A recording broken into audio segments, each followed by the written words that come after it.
Hi, my name is Tina Marie, and I am the host of the Unbalanced Pedestal podcast.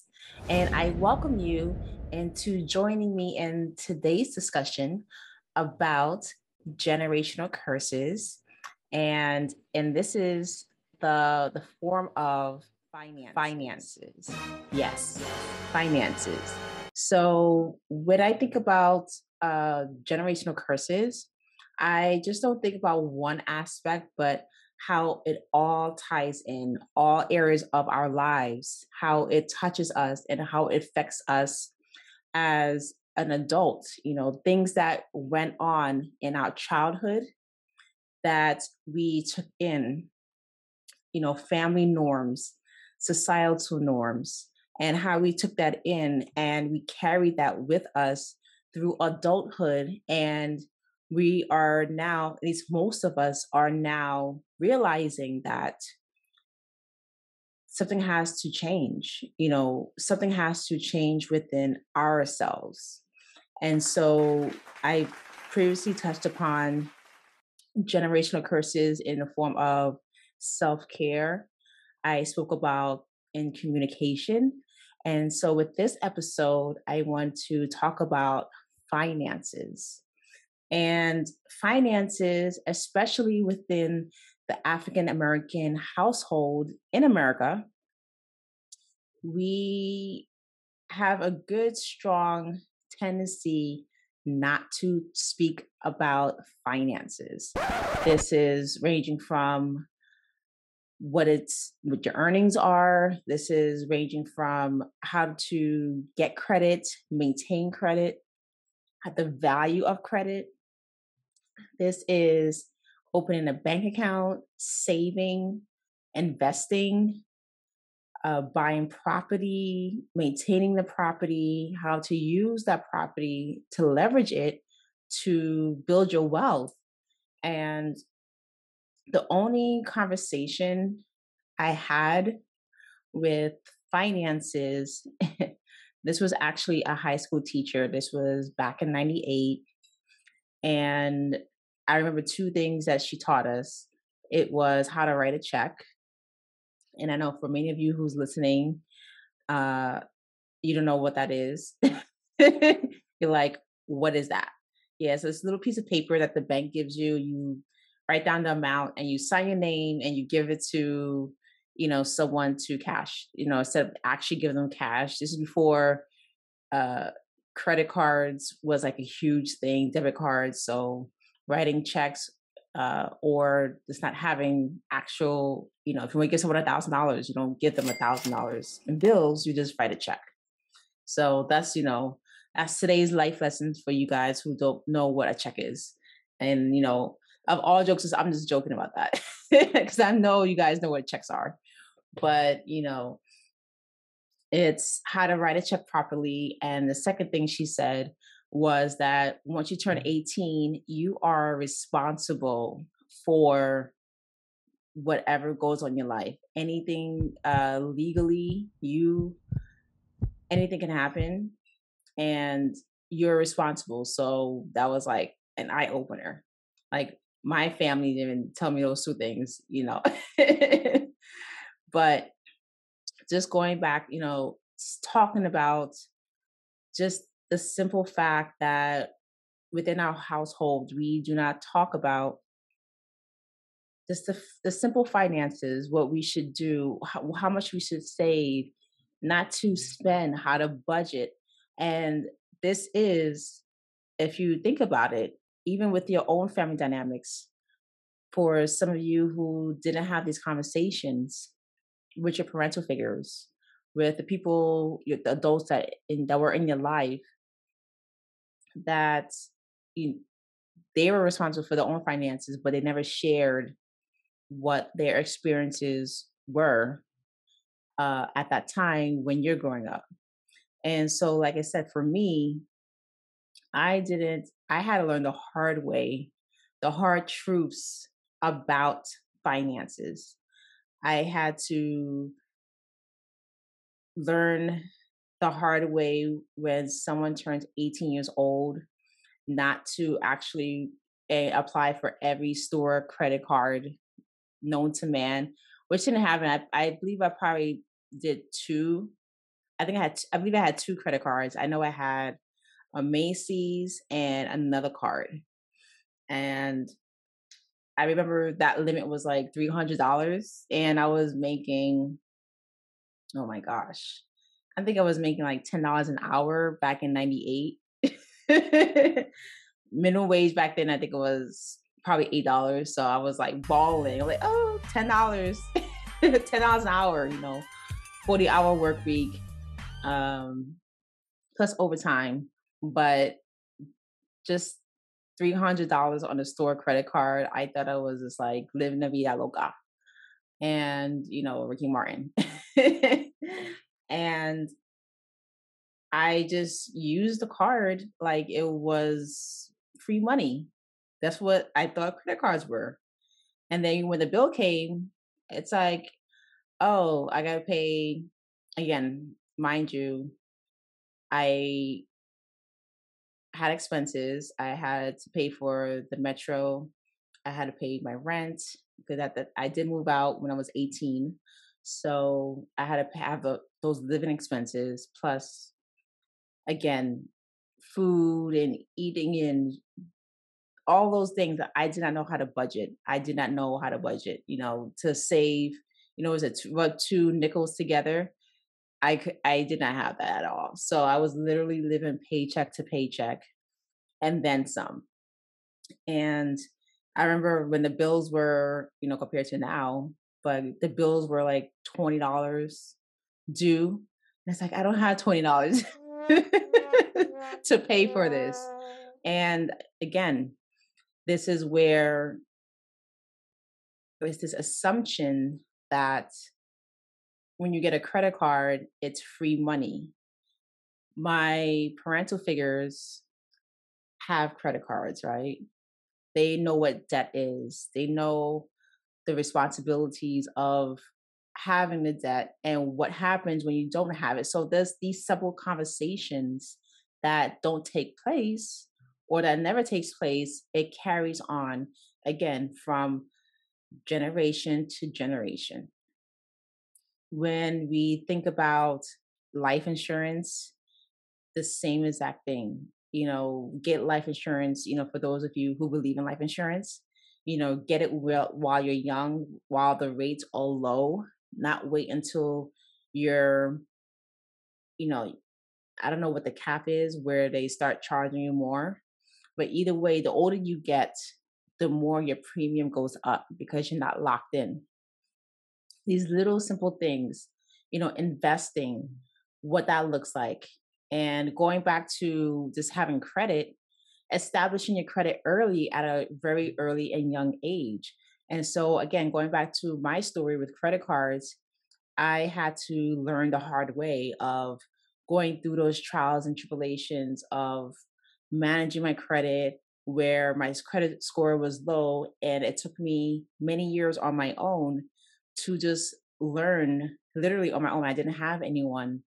I didn't have any resources, not the resources that they have now, to where I build up my credit and where, I have a high score and I am able to obtain, larger limits. And I know, okay, what to look out for, what to pay, how to maneuver and finagle all these things, which again, this should have been taught when a child, adolescence will know at that point. So the ideal age would be, from the age of 12 to help that young child or as an adolescent establish their credit. So going back to within my old household dynamics, present day, I actually, with one of my credit cards, I put both my children as an authorized user from the time they were very young.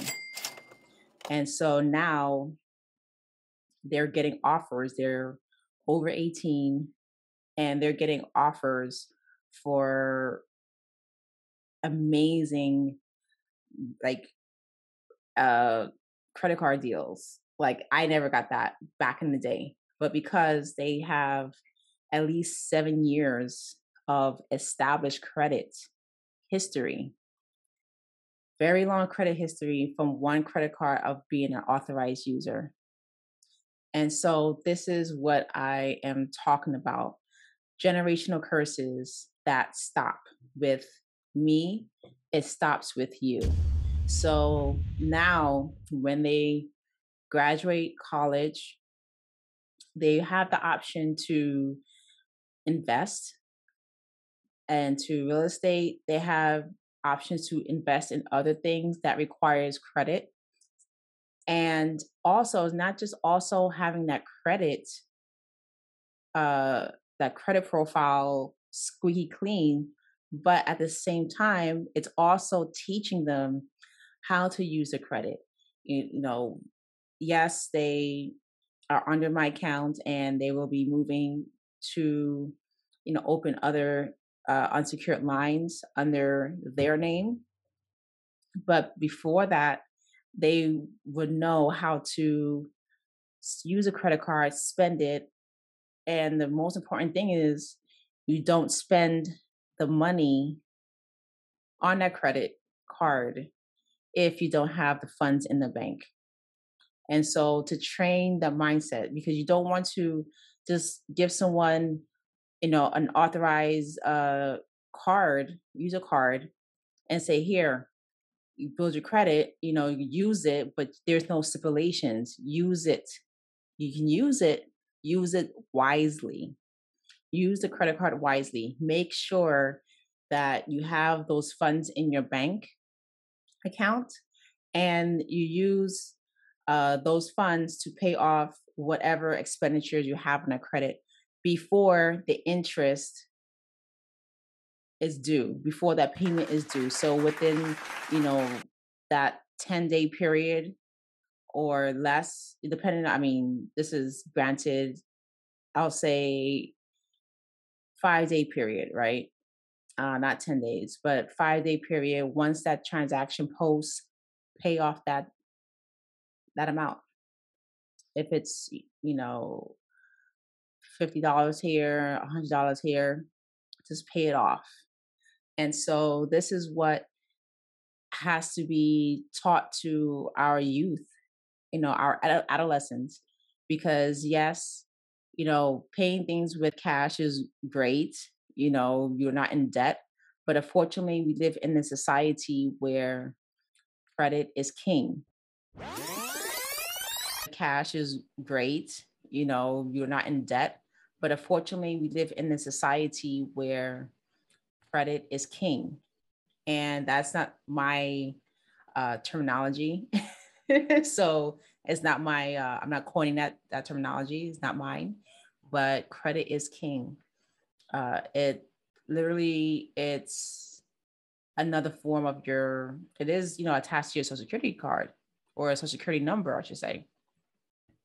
And it's just so vital that, within our culture that we need to step it up. We need to be more aware. We need to be awakened to what is actually going on. And it's either you continue to live the same way you've been living, the same way that your elders are living, with that same mindset of being fearful of credit. Because credit is not fearful. There's nothing wrong with having credit. A lot of people are scared of it, and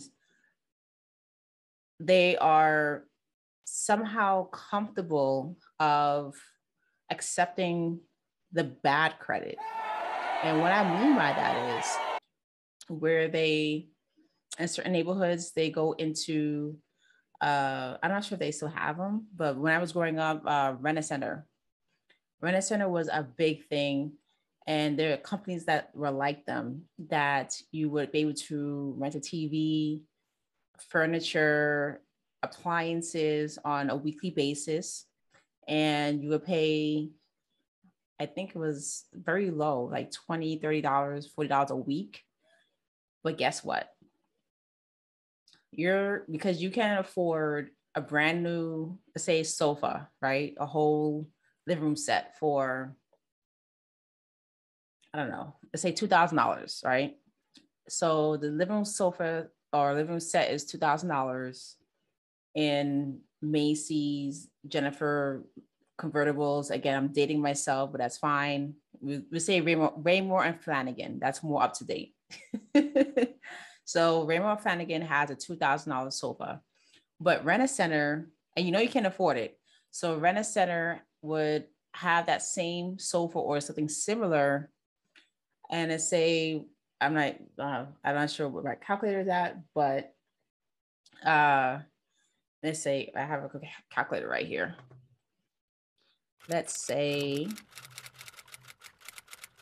the terms, let's do a ballpark figure, 36 months. So 36 months payment of $55 a week. Now, when they add whatever interest to that, it may come up to $68 per week. So you're paying how much more per week?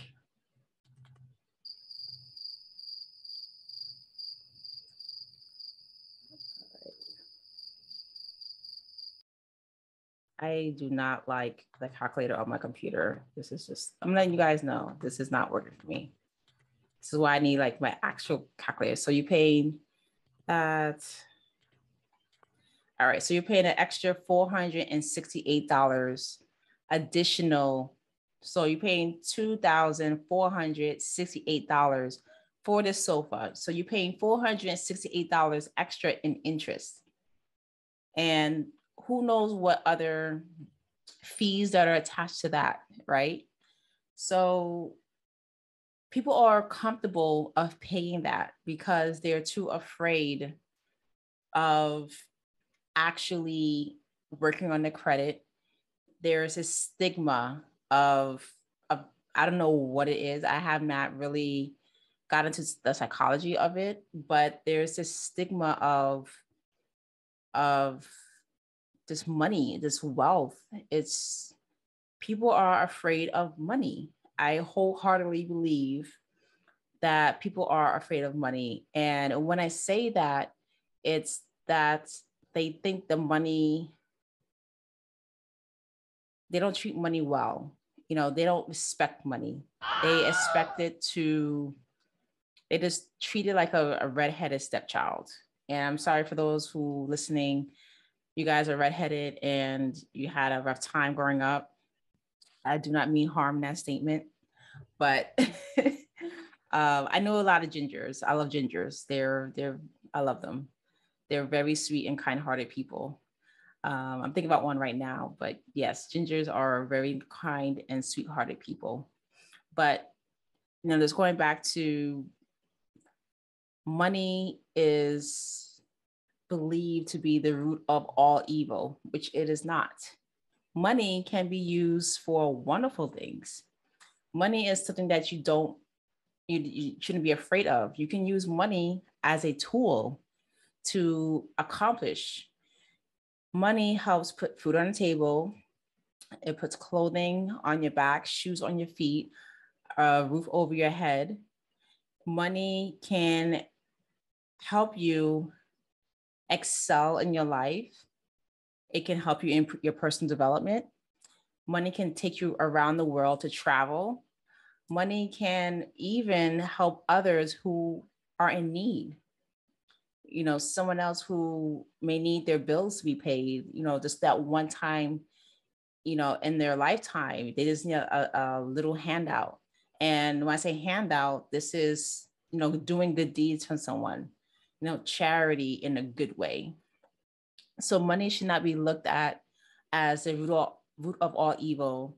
And my goal is to, I talked about this on one of my my episodes, my earlier episodes, prior to me starting the podcast. My vision is to go into public schools and have a program implemented, a nonprofit, to teach the youth junior high school as well as high school about finances, because this is something that is not taught in these schools, and, especially in low income neighborhoods, that finances is not talked about. And it's not talked about in the schools. It is not talked about at home. Like, my daughter was so fortunate to have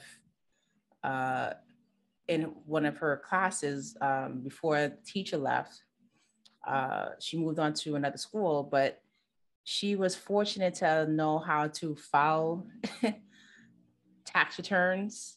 She knows how to budget. She learned so much more than I did. And I'm like so grateful for this teacher.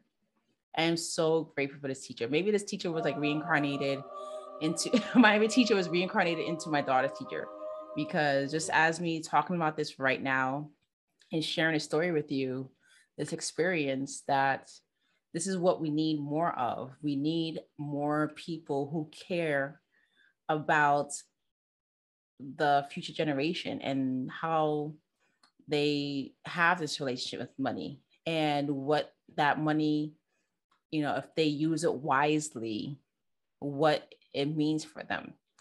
It means less stress, anxiety, and they will be able to live a freer life if they choose to work a 9 to 5, or if they choose to be an entrepreneur. And they can manage the money in either way, in either direction that they choose to go.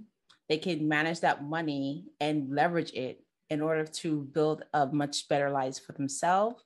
And if they plan to have a family going forward, they know, okay, I have X amount of dollars saved up as an emergency fund. I have X amount of dollars for my expenses. I have X amount of dollars for discretionary funds. All of these things that they will be equipped before they are ready to, settle down, or, or even just travel the world and have that income producing, generating business, where they don't have to worry about where money is coming from, if they choose, again, to go that route.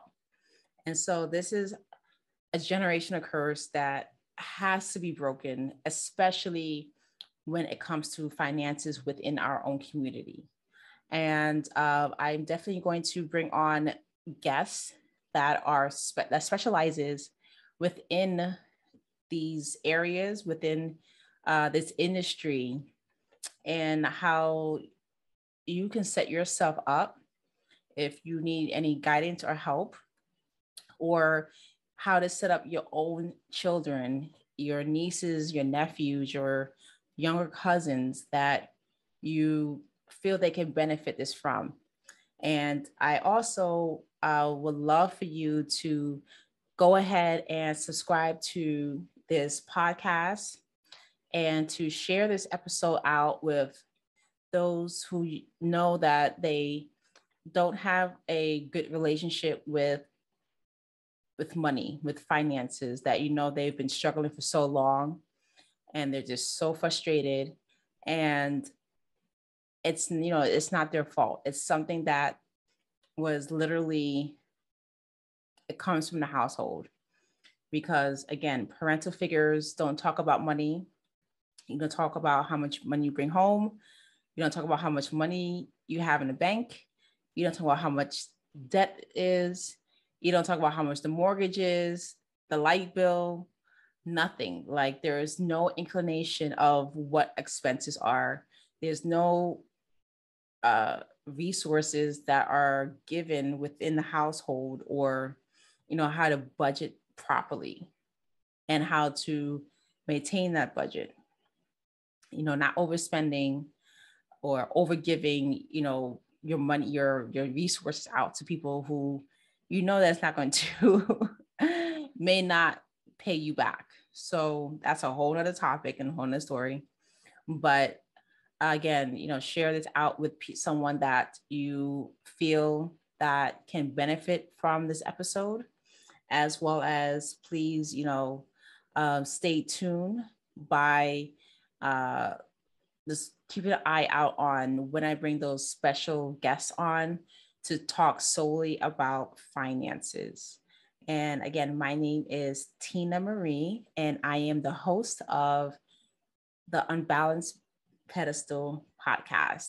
And I look forward to talking with you soon. Bye.